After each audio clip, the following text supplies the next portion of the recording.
अस्सलामुअलैकुम and welcome to Mary's Academy. I am your teacher Syed Ghulam Irshad. तो आज हम जनरल साइंस का लेक्चर नंबर 1 स्टार्ट करने जा रहे हैं, जो कि पॉइंट नंबर 1 से स्टार्ट करेंगे। लेक्चर नंबर 1 है आपकी बैच में काफ़ी सारे, जैसे कि बायोकेमिस्ट्री और उसके साथ साथ फिज़िक्स एंड उसके साथ साथ जनरल नॉलेज के वीडियोस भी भेजे जा रहे हैं। ये आज जनरल साइंस का पोर्शन स्टार्ट करेंगे, जिसमें लेक्चर नंबर 1 है आज। तो आइए स्टार्ट करते हैं विदाउट वेस्टिंग एनी टाइम। सबसे पहले हमारे पास पॉइंट है बायोलॉजी, वर्ड से रिलेटेड के biology is the dash science. तो इसका आंसर जो होता है वो होता है बायोलॉजी क्या है, एक नेचुरल साइंस होती है। और बायोलॉजी जो है एक ग्रीक वर्ड से कंपोज्ड है, यानी कि इसमें दो वर्ड्स ग्रीक के आ जाते हैं। एक बायोस, ठीक है, जो इनिशियल स्टार्टिंग है, जिसको आप कह सकते हैं कि हमारे पास बायो है, ठीक है। बायो का मतलब होता है लाइफ, एंड वर्ड लोगोस का मतलब होता है स्टडी करना, रीजनिंग करना।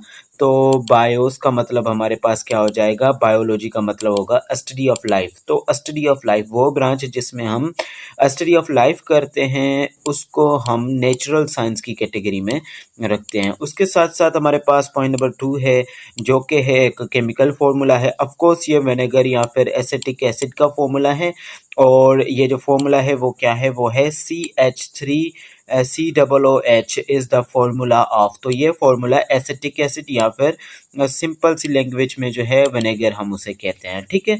सरका जिसको उर्दू में कहा जाता है। उसके बाद है amount of substance is measured in. तो किसी भी चीज़ की अमाउंट ऑफ सब्सटेंस जो है हम उसे नापते हैं बेसिक फंडामेंटल यूनिट्स में, तो वो मोल में नापते हैं, ठीक है। अमाउंट ऑफ सब्सटेंस को हम मोल में नापा करते हैं। उसके बाद क्वेश्चन नंबर 4 है हमारे पास के हु इन्वेंटेड रेडियो। अब हु का मतलब होता है किसने इन्वेंटेड, यानी कि ईजाद किया, और रेडियो, ठीक है, रेडियो को किसने इन्वेंट किया, तो हमारे पास एक साइंटिस्ट है जिसको मार्कोनी बोला जाता है, उसने रेडियो को इन्वेंट किया था। तो क्वेश्चन नंबर 4 यहाँ पे हमारे पास क्लियर हो चुका है। पॉइंट नंबर 4 ये थी।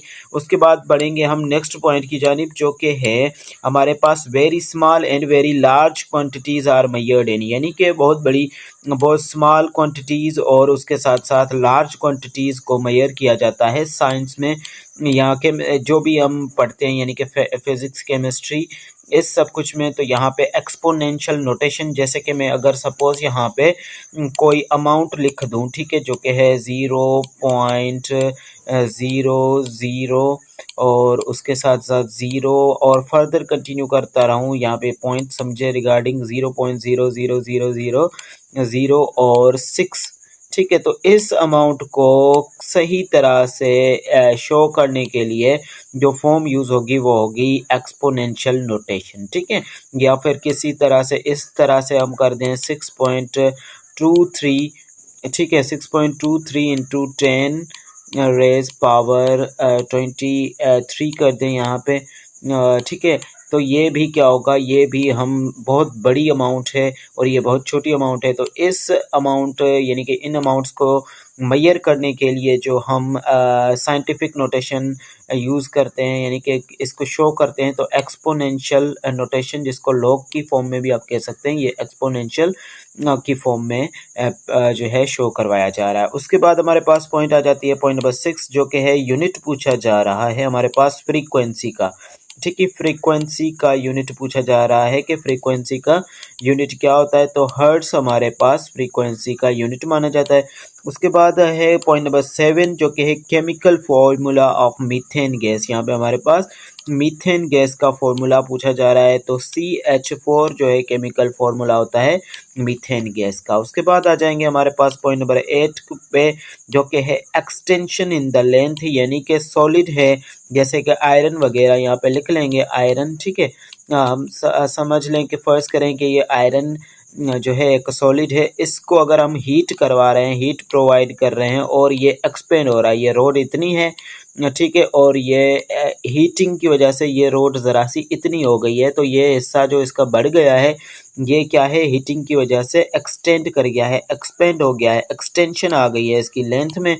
तो हम इससे क्या कहेंगे, जिस यानी कि इस एक्सटेंशन को क्या कहेंगे, इस एक्सपेंशन को कहेंगे जो कि हीट की वजह से आई है, तो इसे हम कहेंगे थर्मल एक्सपेंशन। ठीक है, तो इस एक्सपेंशन को या एक्सपेंडिशन को हम थर्मल एक्सपेंशन बोलेंगे। उसके बाद हमारे पास पॉइंट नंबर 9 है, जो कि ऑफ कोर्स हम स्टडी करने जा रहे हैं, relation of pressure and volume. अब यहाँ पे प्रेशर एंड वॉल्यूम का रिलेशन किसी भी गैस के गिवन मास का, किसी भी गैस के गिवन मास का कांस्टेंट मास और टेम्परेचर पे, ठीक है, कांस्टेंट टेम्परेचर पे, तो ये कौन सा लॉ कहलाएगा, ये हमारे पास जो कहलाता है वो होता है बॉयल्स लॉ। ठीक है, ये क्या कहलाएगा, हमारे पास बॉयल्स लॉ कहलाएगा। इसको सही तरह से हाईलाइट कर लेते हैं, तो ये इसको अंडरलाइन कर लेते हैं, बॉयल्स लॉ। उसके बाद है हमारे पास नेक्स्ट जो क्या है क्वेश्चन नंबर 10। ठीक है, क्वेश्चन नंबर 10 है हमारे पास एनर्जी करेंसी। ठीक है, ये क्या है, energy currency of our body, हमारी बॉडी का एनर्जी करेंसी जो है कि जो क्या है एटीपी है, और ये कहाँ पे बनता है, सेलुलर रेस्पिरेशन में रिस्पॉन्सिबल होता है, और ये माइटोकॉन्ड्रिया से बनाता है। तो एटीपी एडिनोसाइन ट्राइफॉस्फेट। ठीक है, एडिनोसाइन ट्राइफॉस्फेट इसकी फुल फॉर्म होगी एटीपी की। उसके बाद हम बढ़ेंगे हमारे पास नेक्स्ट क्वेश्चन की जानिब, जो कि है elements in the periodic table. अब हमारे पास एलिमेंट्स जो पीरियडिक टेबल में अनासिर हैं वो नेचुरली अकरिंग 92 हैं। ठीक है, और टोटल अभी जो बन चुके हैं वो 118 बन चुके हैं लेबोरेटरी में, बाकी सिंथेसाइज किए गए हैं, बनाए गए हैं। तो ये जो हैं पीरियडिक टेबल में हमारे पास एलिमेंट्स कहाँ पे, इन द पीरियडिक टेबल उनको अरेंज्ड किया गया है किस फॉर्म में, in the increasing order of their, उनके एटॉमिक वेट के इंक्रीजिंग ऑर्डर से। अब यहाँ पे एटॉमिक नंबर के, sorry atomic weight by mistake मैंने कह दिया। सपोज करें कि ये पीरियडिक टेबल है, ठीक है, और ये हमने क्या ड्रा कर रहे हैं, इस टेबल को ड्रा कर रहे हैं।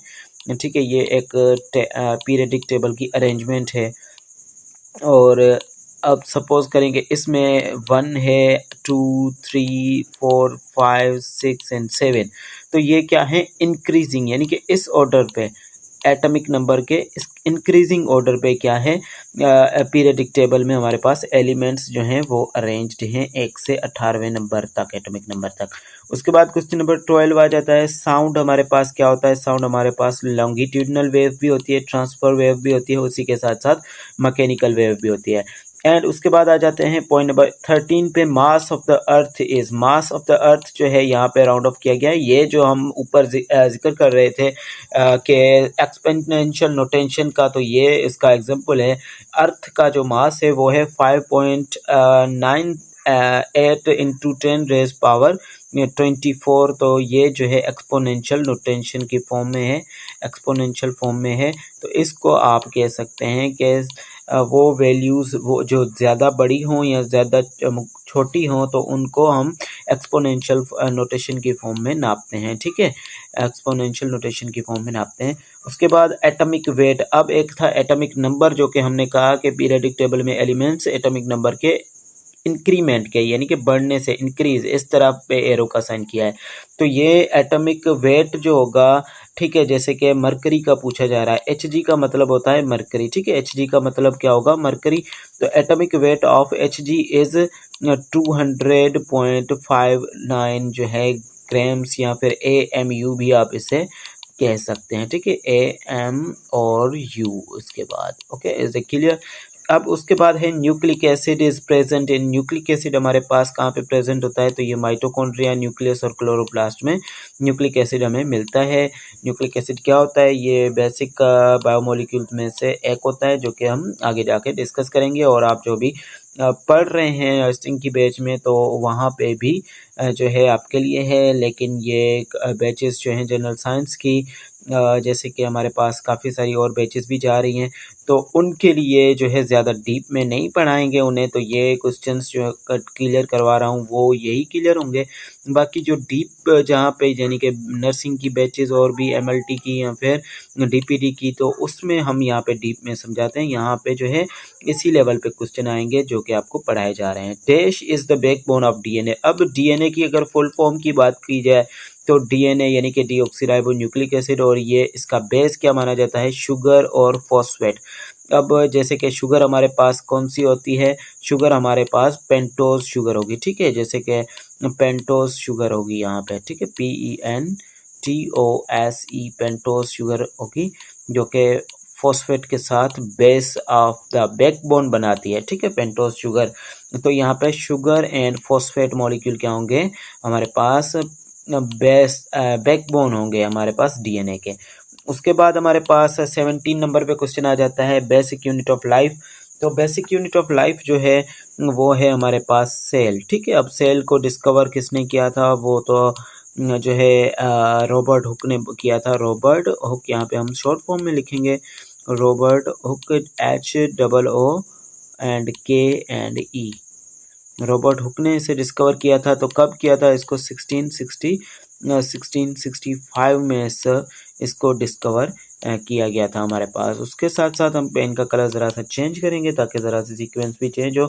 Chemical formula of common salt, तो यहाँ पे कॉमन साल्ट का फार्मूला जो होता है वो NaCl होता है। और कॉमन साल्ट के यहाँ पे मुख्तलिफ नाम भी हैं, जैसे कि टेबल साल्ट, यहाँ पे TS लिखेंगे, ठीक है। और उसके साथ साथ रॉक साल्ट भी कहा जाता है इसे। उसके साथ साथ हम NaCl यानी कि नमक, तो ये तीनों नाम कॉमन साल्ट और यहाँ पे CS कॉमन साल्ट भी कर लेते हैं ताकि ये आपके क्लियर हो जाए। कॉमन साल्ट NaCl, TS, ठीक है, TS का मतलब होगा table salt, RS rock salt और कॉमन साल्ट, ये तीनों नाम नमक के ही हैं। उसके बाद frog does not have ribs, frog में क्या होती है, रिब्स नहीं होती हमारे पास। Digestion of food begins, digestion of the food जो है वो कहाँ पे स्टार्ट होती है, माउथ। अब डाइजेशन का मतलब होता है ब्रेक डाउन, ठीक है, तोड़ना। ये फूड के फॉर सपोज एक लुकमा है जिसको इस तरह से तोड़ा जाता है ताकि ये हमारी बॉडी के सेल्स में डिफ्यूज़ हो जाए। अनडिफ्यूजेबल फॉर्म से कॉम्प्लेक्स मॉलिक्यूल्स में से ये छोटे छोटे अज्जा में यानी कि न्यूट्रिशंस में या न्यूट्रिएंट्स में चेंज होता है। तो ये डाइजेशन कहाँ से स्टार्ट होती है, हमारे पास माउथ में होती है, ठीक है।